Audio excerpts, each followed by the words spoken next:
Hello and welcome to another Blu-ray update. In fact, we'll call this the September 2018 Blu-ray update and DVD update. Actually, there's a couple of DVDs in this one and even a book. So before we even get to the Blu-rays, of which there are a fairly sizable amount, got some stuff from Poundland, of course. It seems like the Poundland wells are drying up a little bit as of late, but I did spot quite a few things in my local, and I'll get to those first, I think. And then I got a couple of new releases, Arrow Video, a nice steelbook, and two Criterions that I'm incredibly excited about. Before we get to that though, I guess I'll show you the book I got from Poundland actually. And I think I've seen this in Poundlands before, and it's always interested me, but I never really actually picked it up and looked at it. And it is Masters of FX. This is a book about visual effects and has interviews with many different visual effects veterans who worked on all the great kind of, visually effect driven movies. That makes no sense. You know, the main movies that have visual effects in them, Green Lantern. Okay, maybe not the best, but Dark Knight Rises, Back to the Future trilogy. So it goes back to like classic films and those visual effects and the evolution of visual effects. I've read the introduction by James Cameron, who talks about the evolution of visual effects. I don't quite like the disdain. Let me try and pronounce that word the correct way. The disdain that James Cameron has for practical effects these days. He kind of talks about them as if people are stupid to do models anymore because there's no need. You can do it all on the computer. Why would you use that outdated technology that doesn't look good anymore? And I don't agree with that at all. But, this James Cameron, he has his opinions on visual effects. But I'm looking forward to leafing through that and looking at some nice images, and I'm really interested in visual effects. Not in doing it myself personally, but I think it's one of the more interesting aspects of filmmaking that I'm always intrigued to learn more about, I think. So anyway, two DVDs in this video. The first one I found in it, well, two I found in a charity shop, but this one, I couldn't quite help myself. It's a bit of a frivolous purchase, but it is the Star Wars Trilogy bonus material bonus disc. This was a part of the 2004 Star Wars DVD box set when the original trilogy was first released on DVD, which was a very exciting time for us Star Wars fans and DVD collectors at the time. I never got the trilogy box set. I remember renting episode 4, episode 5, episode 6, and I listened to the audio commentaries and stuff. And I think I rented this as well. And I've talked about it before, how I found a copy of this in Blockbuster in my hometown, and I bought it for about £5. So you're not supposed to be able to buy this, really. I mean, technically, when it first came out, it even says on the back, not for individual sale. So why did I buy a second copy? Because this one is in better condition than the one I bought 10 years ago. There's no marks, really. I mean, there's light surface marks and stuff, but it's just in better condition. It has the original booklet, and the disc is absolutely spotless. So I kind of felt like I needed to get it because it contains the great documentary Empire of Dreams, which is a 2.5-hour making of documentary on the original trilogy, which is one of the best making of documentaries, I think. Just so many great interviews and insights, and I've watched it countless times at this point. I loved that film when I was growing up as a teenager, just watching it over and over again. It's probably one of the only real making of a movie documentaries that I watch for pleasure, which I would count the Lord of the Rings documentaries up there as that as well. There's plenty I love and enjoy, but this was one that I always go back to, and so it's nice to have a second copy of it because it isn't released anywhere else officially. They never re-released it on Blu-ray, so I thought I'd grab a spare copy, but also I'd call this my prime copy now because it's in better condition. So yeah, I just was kind of stunned that it was there and in really good condition after, what would it be now, 14 years, which is, so whoever owned that clearly took very good care of it. This was a brand new DVD, sealed, and it's one that I owned many years ago. It is Series 1 of Shameless, the UK version of Shameless. If you're from America, I know they've they've remade that show with William H. Macy as the lead character. I'm not sure if he's called Frank Gallagher. It would seem weird if he was, but anyway. So this is a UK comedy drama that debuted in 2004, actually, I believe. I'm fairly certain it came out at the very beginning of 2004, yeah. I have fond memories of playing The Legend of Zelda Wind Waker, and during the ad breaks for this show when it first came on Channel 4, and it was kind of billed as this kind of edgy, kind of, you know, risque show set in a council estate in Manchester, the Chatsworth estate. And I love this show. I absolutely loved the first 2 series of this show. After that, it started to lose a little bit of its appeal, and from what I understand, they went 11 seasons, and it just seemed like they turned this show into kind of a production line, you know, and maybe the joke had just worn too thin. Now, I haven't really seen anything beyond probably the 3rd or 4th series. I kind of really dropped out after that, so maybe I'm wrong. Maybe there's another 9 series of great television I'm missing out on, but I loved this first series. Has a lot of nostalgia tied to it for me.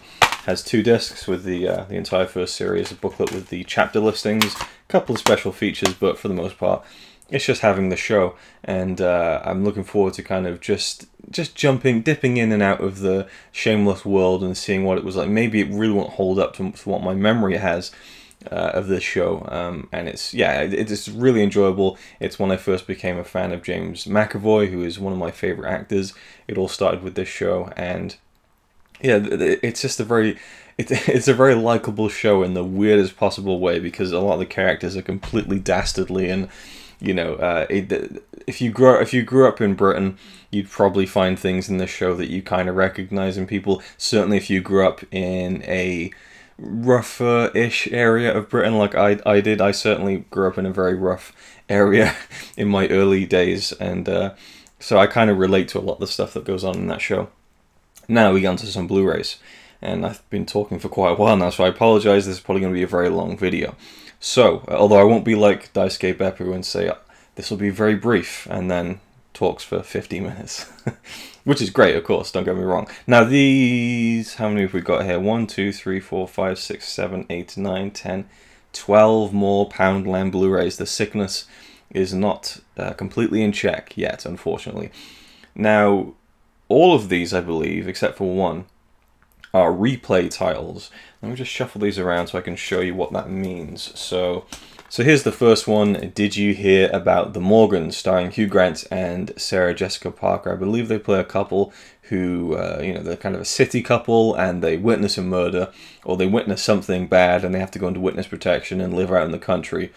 I'm sure it's not very good, but I really like romantic comedies. I'm sure I'm going to enjoy something in this film. And I really like Hugh Grant as well. So anyway, it says here replay, which should mean that this is a pre-owned copy that's been refurbished, pre-owned, fully refurbished, quality guaranteed, and kind of repackaged. However, I've opened half of these, and they all seem to me to be 100% legit, factory sealed, never opened, down to the fact that when I take the cellophane off, some of it is kind of still stuck to the top. Like, it really feels like, you know, these are copies that have been lying around in warehouses for a very long time. There's even one that had one of the original Blu-ray stickers back when Blu-ray first came out, like 10 years ago, or even longer than that, where it was like, this will work in a PlayStation 3 drive. So I think a lot of these have the replay sticker but aren't actually pre-owned. They're still brand new, but I guess they're just doing this to all of them now. I'm not sure. Anyway, so this one, which, you know, is what it is. If you've seen any of these, of course, feel free to comment down below. Now, I have seen a few of these, so I'll put the ones I've seen to one side, just so that I kind of can rattle through the ones that I don't have much to say on first. Okay, so here we go. Here's the one that still has that sticker I was mentioning. Plays on PlayStation 3 and Blu-ray player with an HD TV. One of the original stickers there when, you know, people wouldn't even know what a Blu-ray was. This is the Chronicles of Narnia, Prince Caspian, which is one of the Narnia films. I don't know which one. It's either the second or third. I think they only ever did 3. I'm not sure how many books there are, but I really loved the first one when it came out. I had the DVD, I think. I don't think I have it anymore, but I really enjoyed that first one, The Lion, the Witch, and the Wardrobe, so I wanted to see where the story continued. I know that some of the characters, yes, I can recognize some of the characters on the front, kind of carry over. I don't think all of them did. And this is like a stacked 2-disc set with like an audio commentary, like lots of behind-the-scenes documentaries, and yeah, so it's a pretty decent, you know, to get a Disney release like this. It's hopefully going to be, oh wow, 2 hours and a half. This is a really long epic as well. So I'm intrigued. I'm intrigued to see this. I'd want to, if this is the third one, I'd want to get the second one and revisit the first one as well. So it'd be nice to watch all of these one day. I really like fantasy, and I thought the first one was really, really good. So yeah, I'm looking forward to seeing this at some point, and definitely jumped at the chance to grab it for £1. This one, well, just show what it is first before I explain. The A-Team, which is, I believe, the 2010 version. Yes, 2010, starring Liam Neeson, Bradley Cooper. This is the explosive extended edition.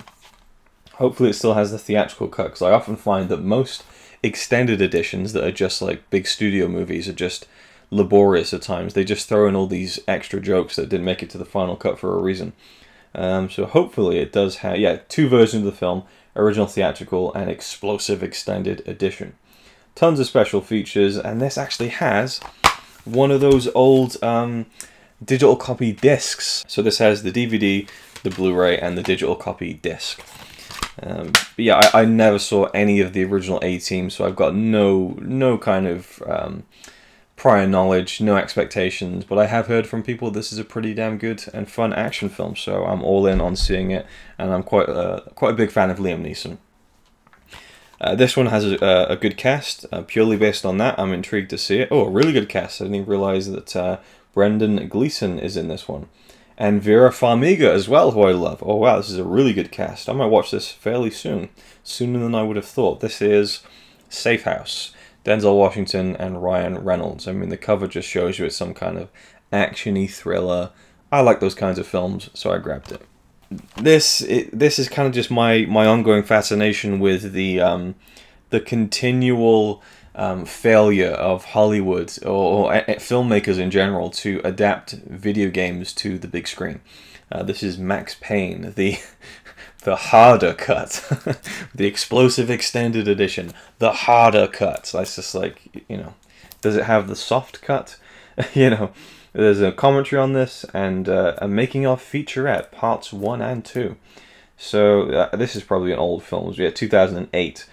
So yeah, Max Payne, I never played the game, so again, but I like seeing these films, seeing how they try to take a video game and put it into a movie. It usually doesn't work, but I like Mark Wahlberg, kind of. But again, it's just one of those things, because I like seeing all these video game adaptations, so I can kind of measure like which one's got it right, which one's got it wrong. There's not many that have got it right. I think the recent Tomb Raider is still, I think, the best video game adaptation film. I might be forgetting something really obvious, but I mean, there's plenty that are okay. There's so many that are terrible, and there's only a few that are pretty good. But I think Tomb Raider, the recent Tomb Raider, was great. This is a comedy that has just eluded me for so long. Extended edition once again. And picture-in-picture commentary, gag reel, as you'd probably expect for this kind of thing. Mercifully, the theatrical cut is on this as well. And this is one of those popular comedies that everyone has seen. Except for this guy. The Hangover. There's been 3 of these bloody things, and I haven't seen any of them. I've seen the Mike Tyson scene. Maybe that's not even in this one. I don't know. But apart from that, all I know is it's a bunch of guys go to Vegas and wake up in the morning, don't remember what happened, right? Is that it? The Hangover? That makes sense? I feel like I'm just inventing that plot off the top of my head. But yes, so there we go. Yeah, why is one of them missing a tooth? Etc, etc. Bachelor Party. So yeah, there you go. The Hangover. I gotta see it at some point, I guess. People actually talk about that like it's an actual genuine great film. So yeah. This one, now we're into movies I have seen. I don't know why I picked this one up, but I do kind of like it. It is Transformers: Dark of the Moon. When this came out, I said, why didn't they just call it The Dark Side of the Moon? I really appreciate a moment in this film when he's like, this is Operation Pink, as in Floyd. And it's just like, you guys just for some reason couldn't get the rights to say Dark Side of the Moon, perhaps? I don't know. So this is the 3rd of the Michael Bay Transformer movies, of which I really like. I like the first 3. They're fun, dumb action movies. First one's probably my favourite. I wouldn't really call it a favourite as such, I should say, sorry. Leave that one in for free. And this one I saw in the cinema. This is the only Transformers film I have seen in the cinema, so I kind of have a tiny bit of fondness for it. Not too much, though, you know. But, you know, these kinds of movies were made for Blu-ray and high definition, and at some point I wouldn't mind watching them all again, you know. I didn't like the fourth one very much, Age of Extinction, just very long and very just ugh. And the fifth one, was it like The Last Night or something? I didn't even bother with that one. And I feel like I might watch it at some point, but, you know, yeah. Transformers, Dark of the Moon, don't own any of the other ones. But honestly, if I saw all of them in Poundland, I'd buy them all. And I'd say, yeah, I'll watch them again sometime. So, yeah. And if you're new to the game, with these Poundland Blu-rays, the way I see it, you know, if I watch one of these films and they're terrible or I don't enjoy them enough to own them, I can sell them. It's as simple as that. And this I was really happy to see. Cloudy with a Chance of Meatballs. Recently I showed you the second one. I have it down there somewhere. So I mentioned that I really enjoyed these films. Now I have both of them. I have a complete Cloudy with a Chance of Meatballs collection for £2. And this one has a Blu-ray and DVD and tons of special features, which is pretty cool. So yeah, I really like animated films, and I thought that these two were really well done. There's a few things in the second one I really loved, but I think overall the first one is the better film. Oh, this is an interesting one. I don't know whether I was really going back and forth on whether to actually buy this one, and I ultimately just decided to go for it. It is The Girl with the Dragon Tattoo, the Swedish version from 2010. I thought it was a little bit earlier than that, but yes, this is the Swedish theatrical version. I think I know that these. Actually, I'm not sure if they started out as TV movies, because there is an extended box set which I used to own, which I then sold before I even watched them all. That has the complete Millennium trilogy. In extended TV form. So this, I believe, is just the theatrical version, which is still two and a half hours. I got a bit of a stutter going on today. Two and a half hours, yes. And this has a number of bonus features, and also the original Swedish version and the English language version. I don't know what that is, so that intrigues me, but I'd obviously want to watch the Swedish version. Now, I have quite a history with this, I have to say. And I could probably go into it in another video, but for the sake of this one, I suppose I could kind of briefly sum it up for you. I used to collect, I think it was like a Sony Movie Extra code or something like that. With any Sony title you pick up on Blu-ray, there'd be a little code, and you could redeem it online and earn rewards. And they were going bust, like the whole program was closing, so I redeemed all my codes, and the one thing I chose was the David Fincher film, The Girl with the Dragon Tattoo. Along with the original book by Stieg Larsson, who wrote these Millennium Trilogy books, featuring the characters of I don't want to pronounce the main character's name, actually. We'll just call him Michael, because his second name I can't even like envision how to pronounce it in my head when I read the book, you know. But we have the journalist, Michael, and Lisbeth Salander, who is the titular Girl with the Dragon Tattoo. So there were these three books, and all three of them were adapted for the Swedish movies. David Fincher did the first one, and then never followed up with the second one, which is just a travesty to me. And so anyway, so I got that. I'm holding this up when I'm not really talking about it, but the David Fincher version, I really wanted to watch it, but I read the book first. I spent about a month in work every day reading the book, and it was phenomenal. I love that first book. And then I watched the film, and I thought it was fantastic. Then I watched the Swedish version, and it was very good, but I kind of preferred the American remake, I have to say. And I'm going to talk about that in a separate video, because it is in the book, 1,001 Movies You Must See Before You Die, so I'm looking forward to revisiting that film. And I'll talk about why I prefer it to this one. But again, that was many years ago. Maybe watching this now, I would reevaluate things. But to me, the real core and crux of it is the character of Lisbeth Salander, who to me was more successfully brought to life on screen by Rooney Mara, who's one of my favorite actresses. At the time, I didn't know who she was. She really impressed me because she was American, and yet she kind of did the character more justice. Now, I don't want it to get into the whole kind of how method should an actor go, but what Rooney Mara did was she had, I think, her eyebrows shaved or dyed or bleached. You know, she had the weird haircut, and she had like her nipples pierced. Like, she really went all in on the look of Lisbeth. Whereas I feel like Noomi Rapace, or Rapace, however you pronounce it, who plays Lisbeth in the Swedish versions, and she's a great actress, and she's really, really good. I didn't feel like she fully, and maybe it's because I feel like Numi is actually a very beautiful woman, and I don't envision Lisbeth as all that beautiful. She's kind of a little bit more skinny, a little bit more, not that skinny isn't beautiful, but you know, a little bit more sallow, perhaps, a little bit more gaunt. You know, she's the kind of person who doesn't go out very much, very pale. And Rooney Mara really just captured that look. Also, she's a great performer too, but I just feel like the look tied it all together. And so I'm intrigued to go back to this, see the theatrical version. Maybe I'll prefer that to the extended TV cut. And yeah, and you know, I haven't finished the entire book series yet. I've read the second one, which was phenomenal, and just made me pine for the fact that David Fincher won't do the next one.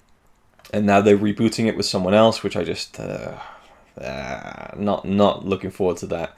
Probably won't even see it, in fact. Anyway, so the Swedish, the girl with the dragon tattoo, I thought I'd check it out again. At some point I do need to repurchase the trilogy box set, and I've really been talking a long time, so at this point I'm actually going to, I think, probably split this up again like I did in August, and have a part 2 with the new releases and the Steelbook and the Criterions and the box set. So let's just round this one off with 3 more titles.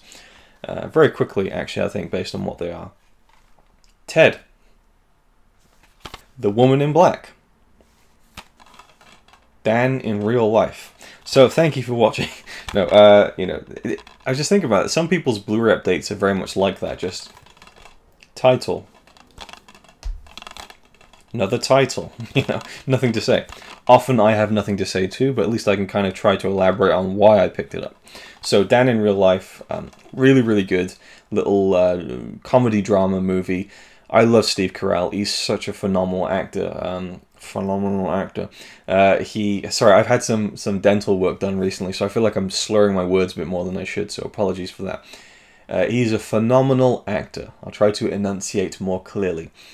And, you know, seeing him in stuff like The 40-Year-Old Virgin, in The US Office, and seeing how funny he is, and then seeing the amazing dramatic work he's able to do, not only in dramatic films like Foxcatcher, but also in films like The Way, Way Back, which is a comedy, or a comedy drama. And he is so convincing as this prick that you just absolutely despise. He has such range, and he's really good in this. This is a very kind of, it's a kind of feel-good movie. There's nothing too over-the-top dramatic going on. It's about this guy who's very much kind of just down and out on his luck, you know, just a bit of a sap, basically. And he meets a woman, from what I remember. I didn't even remember that Emily Blunt is in this film, so now I'm really looking forward to revisiting it, as I quite like Emily Blunt. And if I remember, yes, Juliette Binoche plays a woman that he meets at the beginning of the film, and so begins a very intriguing family get-together. Really, really enjoyed this film. In fact, I think I own it on DVD. And The Woman in Black, I really enjoyed this when it came out in the cinema. It was an abysmal cinema experience, kids running around on their phones, just not giving a shit about the film. So I'd like to see this again at some point, maybe around October this year. Revisit it. I remember really liking it. I think it was a really cool, spooky ghost story, and it was kind of more of a, at the time, it was like this big, ooh, it's like, you know, Daniel Radcliffe's first big, like, leading role since Harry Potter. And now, of course, he's gone on to show himself to be a very good actor with a lot of range, and he's done a lot of very interesting and different projects. And I would highly recommend the film Jungle, if you haven't seen that. Very, very good film that he starred in last year or the year before. And then finally, Ted.